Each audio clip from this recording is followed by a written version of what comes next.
Mukhang happy si Kim Chu dahil very proud siyang na-share sa social media ang kanyang mga ganap kasama si Paolo Abilino sa kanilang pagpe-perform sa iba't ibang lugar sa Pilipinas.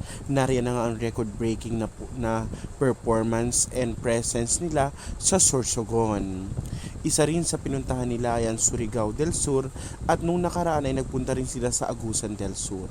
Lahat ng puntahan nila ay record-breaking ang crowds at napakaganda. At nang ipinost naman ni Kim Chu ang larawang ito na kung saan kita ang Mayon Volcano kasama ang jump shot nila ni Paolo Abilino, talagang napakarami ang kinilig at ilan na nga dyan ay mga fans club niya tulad ng Team KCG, Team Kimi Chu at Kim Pao Universe Official. At hindi rin nakaligtas ang kilig sa isa sa mga aktres sa ating bansa na si Miss Carmi Martin na nung una pa lang ay nagpakita na ng interes at kinikilig sa Kim Pao.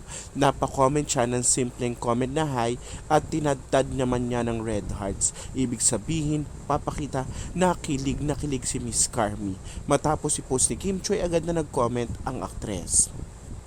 May nag-comment pa nga na grabing kilig overload, everyday kilig, Kim Pao lang sa kalam. Deserve nyong dalawa, mahalin ng maraming tao. At nag-comment pa nga si Direk Sir Eric John Salud at sinabing kung existing pang mga love team eras tulad ni Katniel, Jaden Liskin at Josh La, sure ako lalaban ng Kim Pao ngayon. Hashtag Kim Pao ang may hawak ng numero unong pwesto, yung penomena nila they are creating.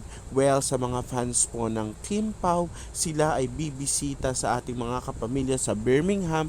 Sabay-sabay po nating suportahan.